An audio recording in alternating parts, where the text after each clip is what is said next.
Hoje chegamos à homenagem de número 579 do Itália Canta, este quadro elaborado pelo saudoso Dr. Tobias Musaiel.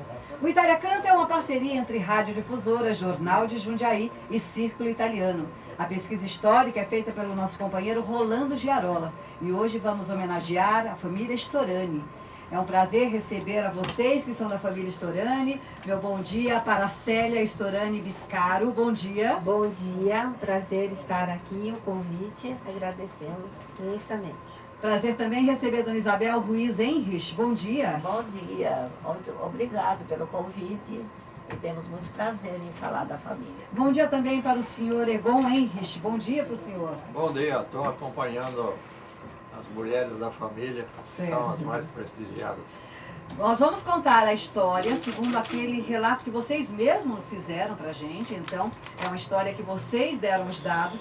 Mesmo assim, a gente corre o risco de ter alguma coisa que tenha que ser retificada ou que deva ser acrescentada. Vocês fiquem totalmente à vontade. É a história da família de vocês, tá bom? A chegada da família Storani ao Brasil aconteceu no dia 14 de dezembro de 1888. Emídio Storani, a esposa Henrica Balestra e os filhos Felipe, Giulia, Maria, Benedito, Giuseppe, Virgínia e Antônio fizeram a viagem no navio Malabar. O Felipe era o primogênito, tinha 16 anos quando chegou ao Brasil. O caçula era Antônio, com apenas 1 ano. Como todos os imigrantes italianos, os Storani passaram pela hospedaria dos imigrantes em São Paulo e depois seguiram para o Rio das Pedras, na região de Capivari. Lá começaram a trabalhar como colonos da fazenda Monte Belo, que pertencia ao Marquês de Itu. A família Storani ficou 4 anos nesta fazenda. Depois Emídio, a mulher e os filhos se mudaram para Campinas para trabalhar na fazenda Pedra Branca, que pertencia ao Dr. Floriano de Moraes. Até aqui tudo bem? Tudo bem. Nesta época, o interior do estado de São Paulo viveu um surto de febre amarela. Benedito Storani, filho de Emídio, já era maior de idade neste período e decidiu deixar Campinas e vir morar em Jundiaí. Na fazenda Malota, cujos donos eram Rodrigo e Horácio Soares de Oliveira, Benedito Storani conseguiu trabalhar na fazenda Barreiros. Nesta fazenda, o filho de Emídio e Henrica conheceu Joana Foresto, que assim como ele era de Treviso, na região do Vêneto. A história de Joana, assim como de muitos imigrantes, era muito triste. Na viagem da Itália para o Brasil, o irmão dela, Renato, de apenas 8 anos, morreu e o corpo dele foi jogado ao mar. Pouco tempo depois, pensando em um futuro melhor, Benedito Storani decidiu trabalhar por conta na Rua do Retiro. Ele montou então uma pequena fábrica de macarrão e um armazém de secos e molhados. A clientela de Benedito era muito grande, assim como a maioria dos comerciantes, ele tinha o hábito de marcar as compras dos fregueses em uma caderneta. Os negócios melhoravam e a família de Benedito e Joana aumentava. O casal teve 7 filhos: Marieta, Rosa, Alvina, Nataliana, Paulo, Joaquim e Emigídio. Tá certo? Nataliana? Não, olha, quero fazer uma observação. Pois não, fica à vontade. O casal, eles tiveram 13 filhos. 13 filhos, então E faltam nós- alguns aqui. E depois, porque você tirou do livro onde tinha uma fotografia Sim. e que tinha 9 filhos ali.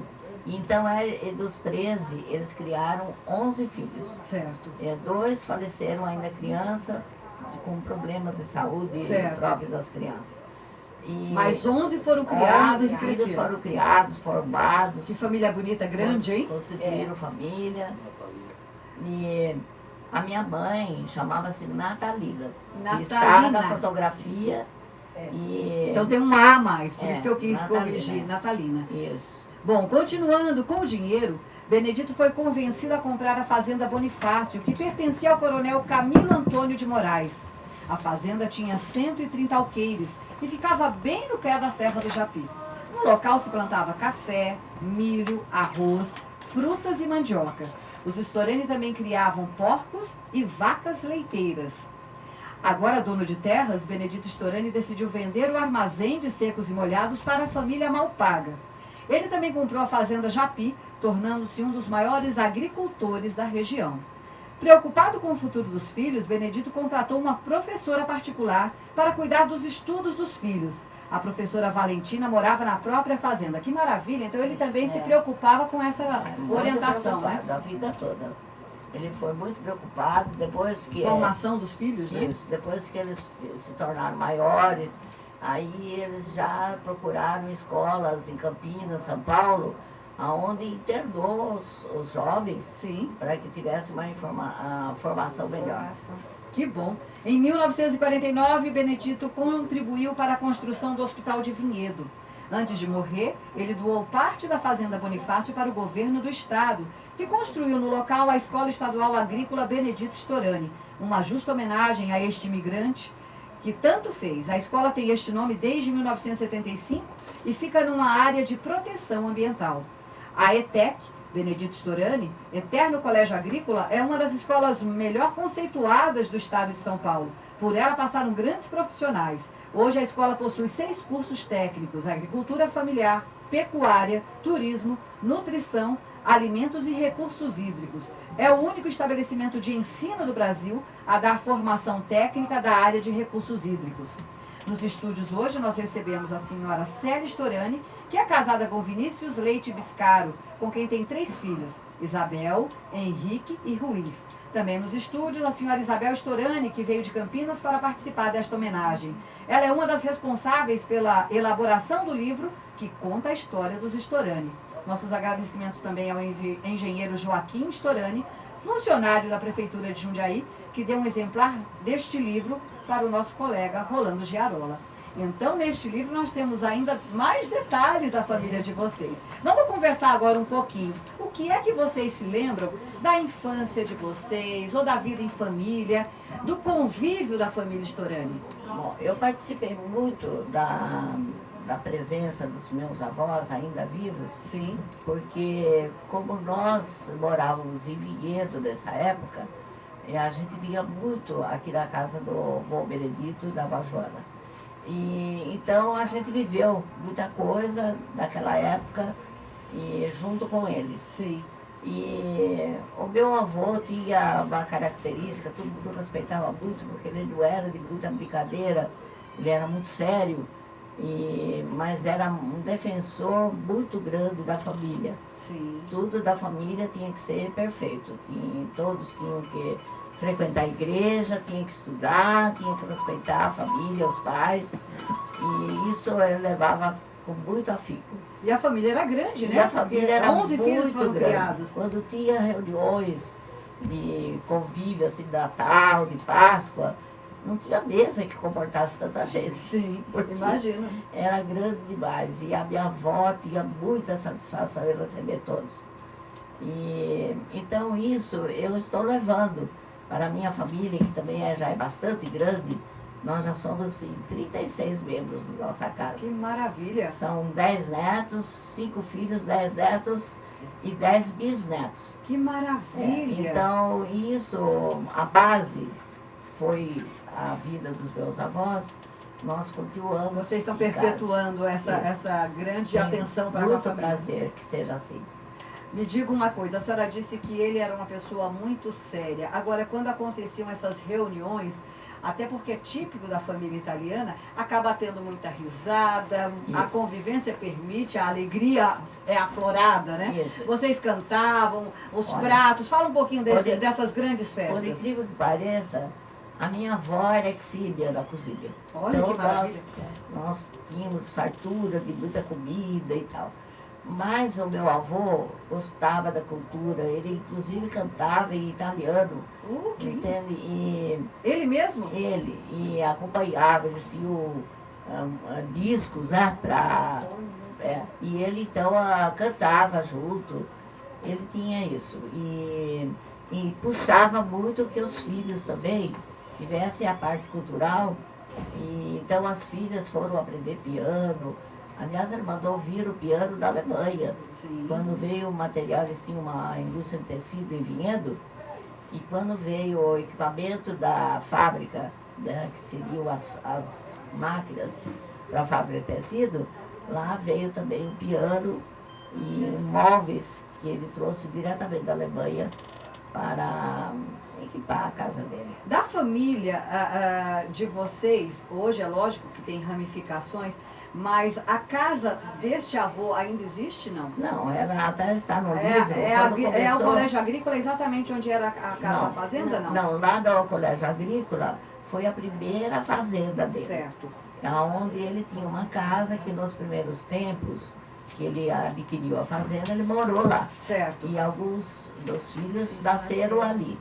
Agora, a casa dele mesmo aqui era da Barão de Jundiaí, e no livro estava quando começaram a desmontar, porque o progresso chegou, ele já Sim. havia falecido, e a minha avó nesse tempo foi morar em Vinhedo, ao lado do filho mais velho. Certo. E então Então eles moraram no que hoje é o centro, na Barão de Jundiaí. meio quarteirão ali da Igreja Matriz. Certo.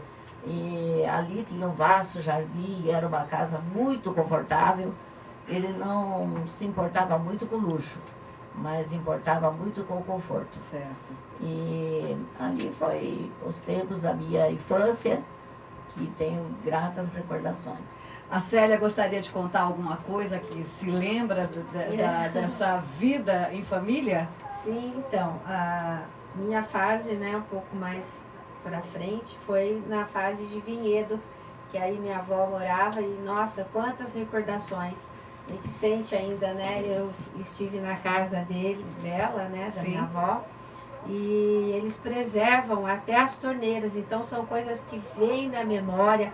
Os colchões que a gente dormia era de algodão, tinha de palha, então tem aquela sensação, a torneira com aquela... Volta à memória. É, muito. Os bolos que ela fazia e as jabuticabeiras, que isso fica na memória, que até hoje... E era um paixão do meu pai, né? Tanto que na casa, depois meu pai foi para Araraquara, que é um dos filhos do Emídio, que é o nome do meu pai. E então tinha assim muita jabuticabeira. E, então são coisas que a gente guarda, o estilo dela muito séria, mas essa questão da família, como eles preservavam e faziam questão de estar, né, todos juntos e unidos, uma coisa assim muito bonita, realmente. O senhor Emídio que veio, teve alguns filhos, um desses filhos é este avô que vocês estão contando. Benedito. E os irmãos do senhor Benedito, vocês perderam contato com este outro Não, lado ou eles de vez em quando se encontravam? Olha, o irmão mais novo Sim, passou a viver junto com junto com meu avô. certo. Então, e queria deixar registrado a participação do meu avô na cidade de Vinhedo. Que contribuiu bastante pela cidade. Porque ele tinha lá uma indústria de tecido, Sim, e agora, com o aniversário de Vinhedo, eu acho que é muito bem colocado que se divulgue a participação dele lá. Lá eles têm, tanto a minha avó como o meu avô, tem nomes de ruas lá. certo. Mas não é bastante que se fale só do nome de rua, que está aqui a portaria dando o nome de rua deles, mas é bom que se divulgue a importância da formação da cidade de Vinhedo com a indústria de tecido, que naquela época era a única indústria de tecido ali em Vinhedo. Tinha uma outra indústria de macarburudo, que era pequenininha, não aquele gigante que hoje está lá instalado. Sim. E então isso ajudou as famílias a terem emprego, a crescer. Com certeza. E ele não só tinha a fábrica de tecido, nós tínhamos uma olaria que ajudou na construção da igreja, do hospital de Vinhedo. E aqui nós temos fotografia deles nessa inauguração. Na pedra. E em pedra fundamental. Então isso eu queria que ficasse registrado essa participação deles, não só aqui em Jundiaí, Mas também na cidade de Na Vinhedo, cidade onde de ele Vinhedo. fez tanto, né? onde ele participou bastante. E aí um irmão... Ele era um empreendedor, né, gente? era uma Ele pessoa tinha uma muito visão dinâmica. muito grande, né? Você priorizou a família, que é uma coisa importantíssima, mas também quando a gente pensa no lado dos negócios, ele foi uma pessoa de uma visibilidade Então, incrível, né? Muito grande. Aqui em Jundiaí, na formação da SICA, a indústria SICA, e também da indústria Cidamar, ele teve muita participação. adquirindo ações para a formação da indústria e que isso ficou depois para a família, distribuída para as filhas e os homens. Então, isso tudo é a participação deles. Muito bem. Olha, eu agradeço muito a vinda de vocês até o estúdio. E agora, em homenagem à família Storani, nós vamos ouvir Mia Gioconda com Aguinaldo Raiol. Muito obrigada. Nós é que agradecemos, viu? Foi um prazer.